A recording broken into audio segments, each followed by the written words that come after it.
नमस्कार मुलांनो. आज मी तुम्हाला 8वीच्या भौतिकशास्त्राचा धडा ध्वनी शिकवणार आहे.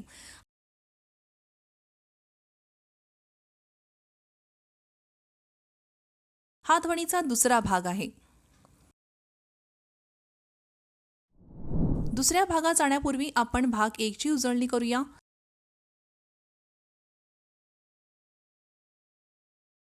ध्वनी माध्यमातून प्रसारित होतो आणि माध्यम घन, द्रव किंवा वायू असू शकते.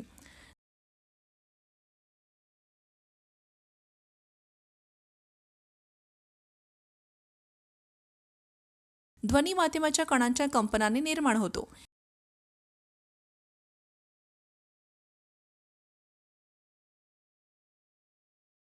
ध्वनी हा ऊर्जेचा एक प्रकार आहे जो कंपनाच्या स्वरूपात हवेतून किंवा इतर कोणत्याही माध्यमातून लाटांच्या स्वरूपात प्रसारित होतो.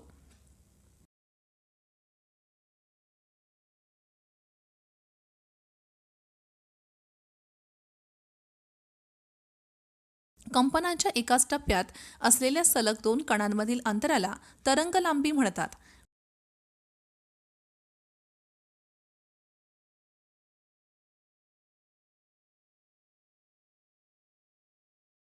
वारंवारता म्हणजे एका सेकंदात त्या माध्यमातील कणाच्या कंपनांची संख्या.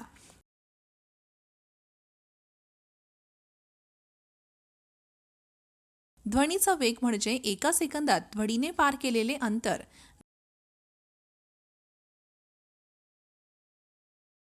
ध्वनीचा वेग तो ज्या माध्यमातून प्रवास करतो त्याच्या गुणधर्मावर अवलंबून असतो, जसे की तापमान, दाब आणि आर्द्रता.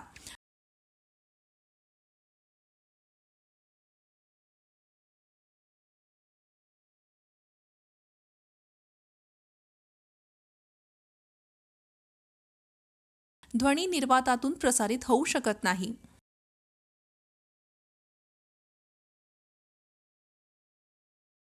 हा धडा पूर्ण झाल्यानंतर विद्यार्थी हे शिकू शकतील. ध्वनी तरंग, तरंग गतीची वैशिष्ट्ये, यांत्रिक तरंगाचे प्रकार, ध्वनीचे गुणधर्म, महत्तम अंतर्व्याख्या.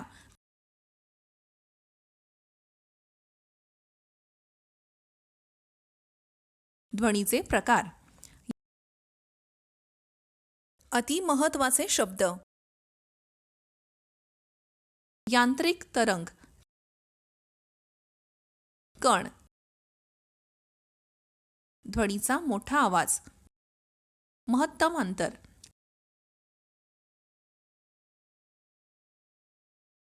वारंवारता, हर्ट्झ,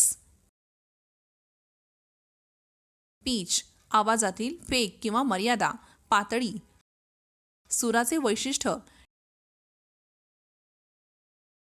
श्रवणीय, इन्फ्रासोनिक, अश्रव्य ध्वनी खूपच कमी पातळीचे, अल्ट्रासोनिक, अतिध्वनिक, उच्चतम पातळीचे अश्रव्य ध्वनी. हा ध्वनीचा स्मृती नकाशा आहे.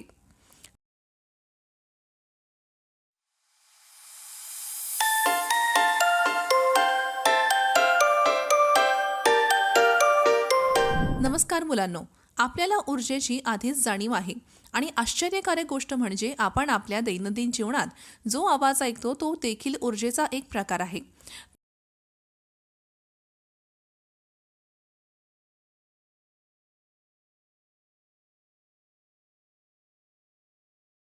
तो हवेतून किंवा इतर कोणत्याही माध्यमातून यांत्रिक लहरीच्या स्वरूपात प्रसारित होतो.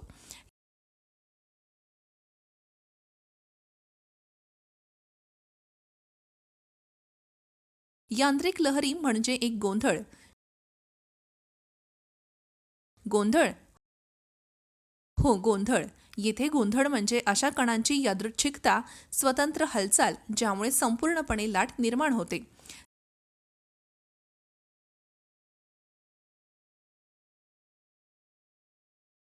सर्व कण माध्यमांच्या कणांच्या त्यांच्या सरासरी स्थानावरून वारंवार होणाऱ्या नियतकालिक हालचालीमुळे एका माध्यमात प्रसारित होतात.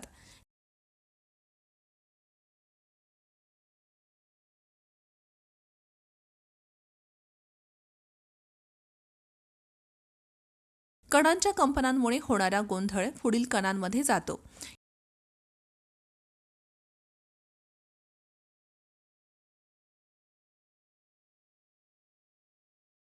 याचा अर्थ असा की ऊर्जा एका कणातून दुसऱ्या कणांमध्ये तरंग गती म्हणून हस्तांतरित केली जाते.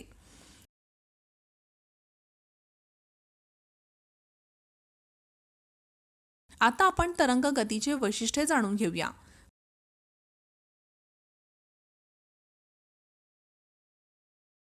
तरंग गतीमध्ये कण नाही तर फक्त ऊर्जा हस्तांतरित केली जाते.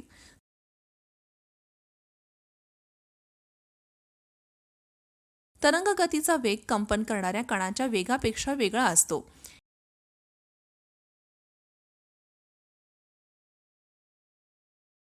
यांत्रिक लाटेच्या प्रसारासाठी माध्यमात जडत्व, लवचिकता, एकसमान घनता आणि कणांमधील किमान घर्षण हे गुणधर्म असणे आवश्यक आहे.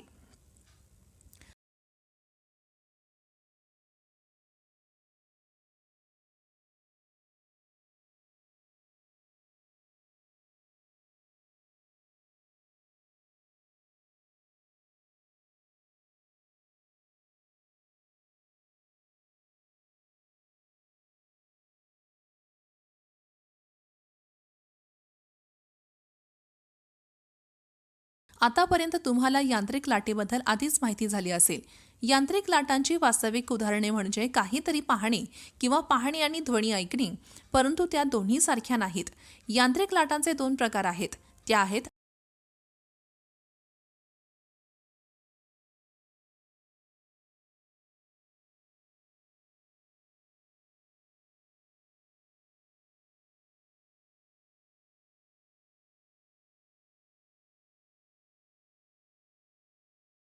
आडवी लाट, अनुदैर्ध्य उभी प्रसारित होणारी लाट. तुम्ही कधी तुमच्या मनात विचार केला आहे का की आपण आपल्या डोळ्यांनी काहीही कसे पाहू शकतो? तुम्ही काहीतरी पाहत असताना किंवा पाहत असताना माध्यमांचे कण लाटेच्या प्रसाराच्या दिशेला लंब असलेल्या दिशेने कंपन करतात. याला आडवी लाट म्हणतात.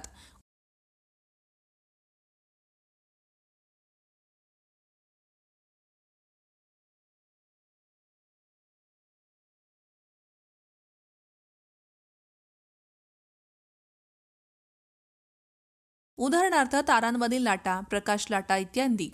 आडव्या लाटा फक्त घन आणि द्रव पदार्थांमध्ये निर्माण होतात.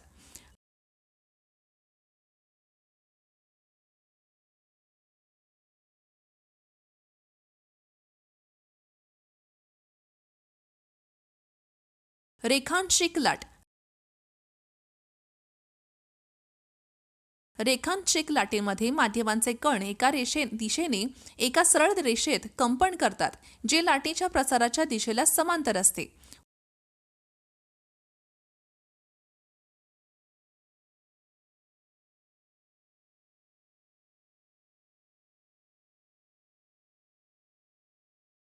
उदाहरणार्थ झऱ्यांमध्ये लाटा, माध्यमात ध्वनी लाटा, रेखांशिक लाटा घन पदार्थांमध्ये, द्रवांमध्ये आणि वायूंमध्ये देखील निर्माण होतात.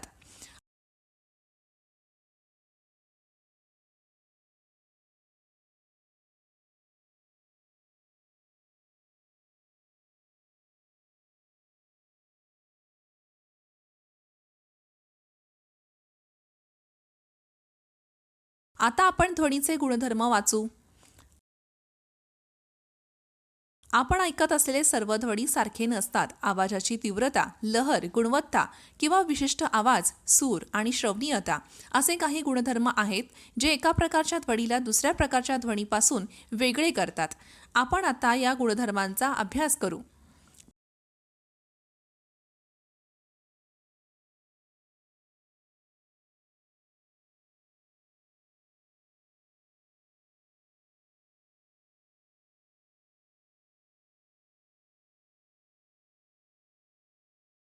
पहिला गुणधर्म म्हणजे आवाजाची तीव्रता.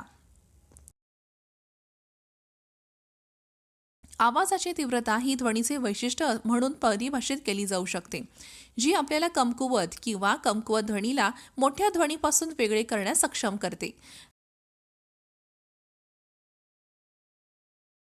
ध्वनीची तीव्रता त्याच्या मोठेपणावर, महत्तम अंतरावर अवलंबून असते. मोठेपणा, महत्ता, महत्तम अंतर. नवीन शब्द. मोठेपणा म्हणजे काय? महत्ता म्हणजे कंपन करणाऱ्या कणांचे त्यांच्या सरासरी स्थानावरून जास्तीत जास्त विस्थापन.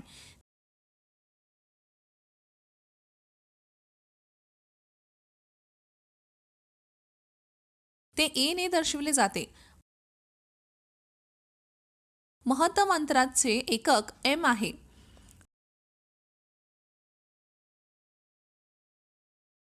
तुम्हाला माहिती आहे का की मोठेपणा, महत्ता आणि ध्वनीचा लाऊडनेस यांच्यातील संबंध काय आहे? महत्तम अंतर जितके जास्त असेल तितका ध्वनी जास्त असेल आणि उलट.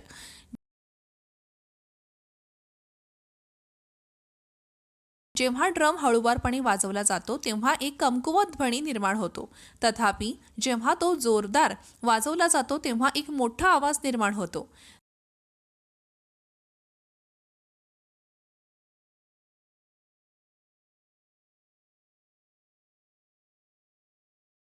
ध्वनीच्या लाऊडनेसचे मोठेपणाचे एकक डेसिबल डीबी आहे.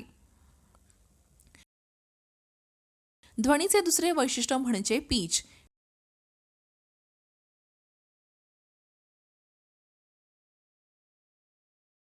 पीच, पातळी हे ध्वनीचं वैशिष्ट्य आहे जे आपल्याला सपाट ध्वनी आणि तीव्र ध्वनीमध्ये फरक करण्यास सक्षम करते.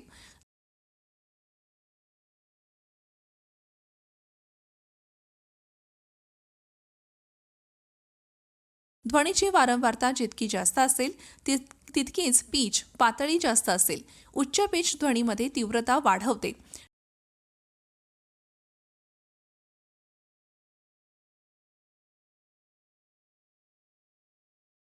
शिट्टी, घंटा, बासरी आणि व्हायोलिन यातून निर्माण होणारे आवाज हे उच्च स्वराचे ध्वनी असतात.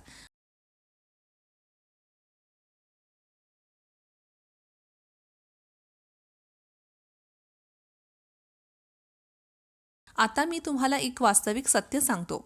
सामान्यतः मादीचा आवाज नरांपेक्षा उच्च स्वराचा असतो. म्हणूनच मादीचा आवाज नराच्या आवाजापेक्षा अधिक तीव्र असतो.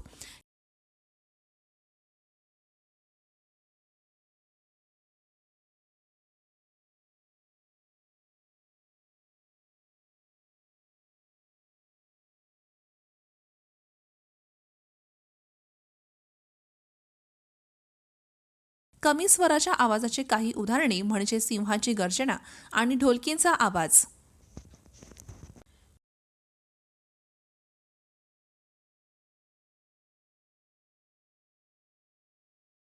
पुढील गुणधर्म म्हणजे गुणवत्ता किंवा लय.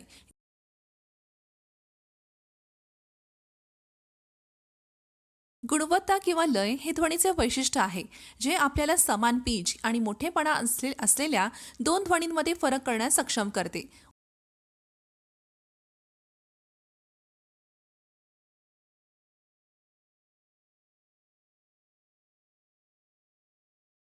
उदाहरणार्थ, ऑर्केस्ट्रामध्ये काही वाद्यांद्वारे निर्माण होणाऱ्या ध्वनीमध्ये समान पीच आणि मोठा आवाज असू शकतो.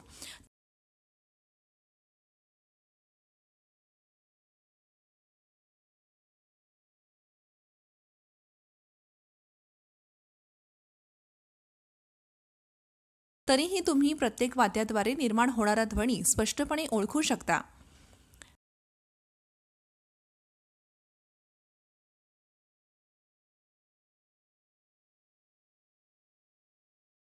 ध्वनीचा चौथा आणि शेवटचा गुणधर्म म्हणजे श्रवणीयता आणि श्रेणी. आपल्या सभोवताली अनेक ध्वनी असतात. त्यांपैकी काही आपण ऐकू शकतो तर काही आपण ऐकू शकत नाही. परंतु सर्व ध्वनींना वारंवारता असते. वारंवारतेनुसार आपण ध्वनींचे 3 प्रकारांमध्ये वर्गीकरण करू शकतो. ते आहेत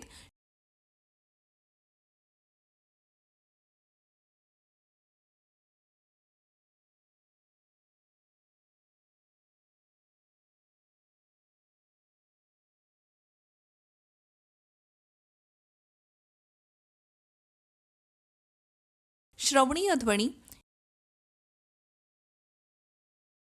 इन्फ्रासॉनिक ध्वनी, अतिशय कमी पातळीचे अश्राव्य ध्वनी. अल्ट्रासॉनिक ध्वनी, अति उच्च पातळीचे अश्राव्य ध्वनी. आता आपण श्रवणीय ध्वनी वाचू. श्रवणीय म्हणजे आपण मानव ऐकू शकतो.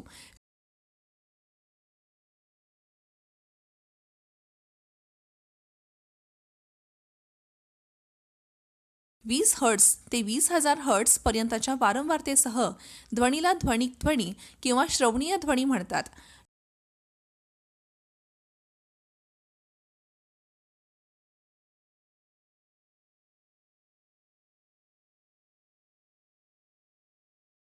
'या फ्रिक्वेन्सीची वारंवारता रेंज पातळीच्या असलेल्या ध्वनीचं मानवांना ऐकू येतात. मानवी कान 20 हर्ट्झपेक्षा कमी किंवा 20,000 हर्ट्झपेक्षा जास्त फ्रिक्वेन्सी असलेल्या ध्वनी ऐकू शकत नाहीत.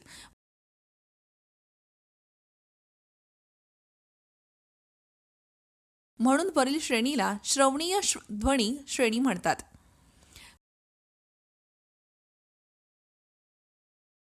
पुढील इन्फ्रासॉनिक अतिशय कमी पातळीचे अश्राव्य ध्वनी आहेत. 20 हर्ट्झपेक्षा कमी फ्रिक्वेन्सी असलेल्या ध्वनीला सबसॉनिक किंवा इन्फ्रासॉनिक ध्वनी म्हणतात.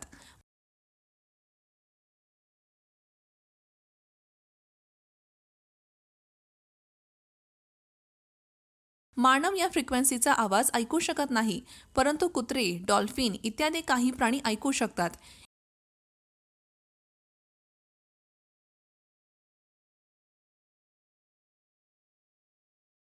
इन्फ्रासॉनिक ध्वनीचे उपयोग असे आहेत. पृथ्वी निरीक्षण प्रणालीमध्ये याचा वापर केला जातो. मानवी हृदयाच्या यंत्रणेच्या अभ्यासात देखील याचा वापर केला जातो.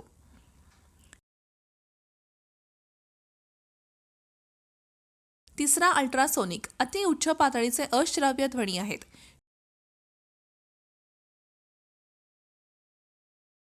20,000 हर्ट्झपेक्षा जास्त वारंवारता असलेल्या ध्वनीला अल्ट्रासॉनिक ध्वनी म्हणतात.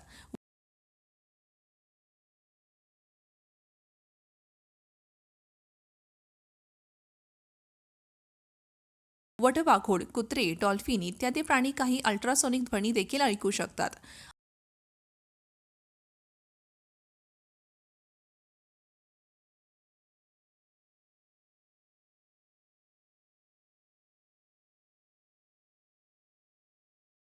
अल्ट्रासोनिक ध्वनी अतिउच्च पातळीचे अश्राव्य काही उपयोग असे आहेत. सोनोग्राम, उच्च ध्वनी तरंगाद्वारे मिळणारी प्रतिमा सारख्या वैद्यकीय अनुप्रयोगांमध्ये याचा मोठ्या प्रमाणात वापर केला जातो. समुद्राची खोली शोधण्यासाठी आणि शत्रूच्या पाणबुड्या शोधण्यासाठी सोनार प्रणालीमध्ये याचा वापर केला जातो.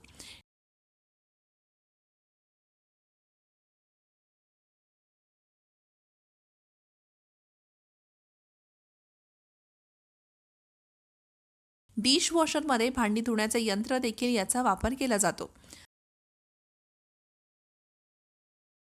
अल्ट्रासोनिक आणखीन एक महत्त्वाचा उपयोग म्हणजे ग्लॅडची शिट्टी, एक विशिष्ट प्रकारची शिट्टी.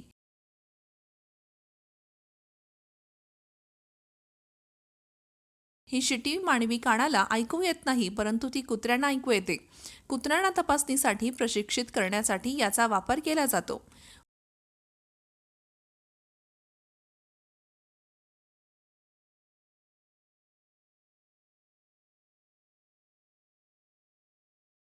वटवाघूळ 20,000 हर्ट्झपेक्षा जास्त वारंवारता असलेले आवाज ऐकू शकते.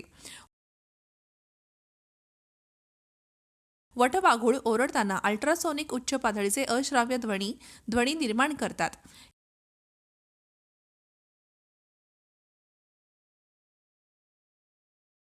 या अल्ट्रासोनिक लाटा त्यांना त्यांचा मार्ग आणि शिकार शोधण्यास मदत करतात.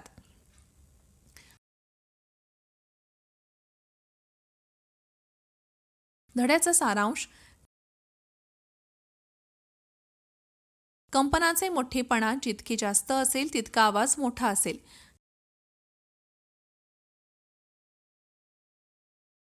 कंपनांची वारंवारता जितकी जास्त असेल तितका आवाज जास्त असेल आणि आवाज तितकाच तीव्र असेल.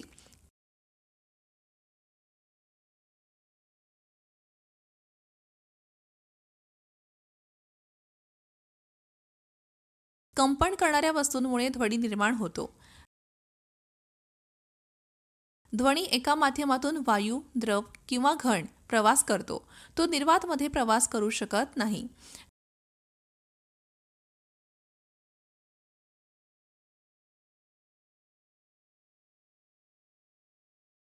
ध्वनीची वारंवारता जितकी जास्त असेल तितकी आवाजाची पातळी जास्त असेल. कंपनांच्या नियमित नमुन्यांद्वारे संगीत निर्माण होते.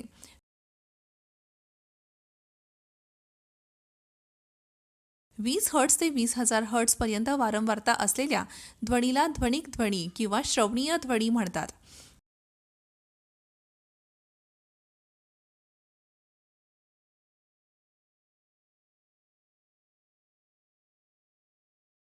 20 हर्ट्झपेक्षा कमी वारंवारता असलेल्या ध्वनीला सबसॉनिक किंवा इन्फ्रासॉनिक ध्वनी म्हणतात.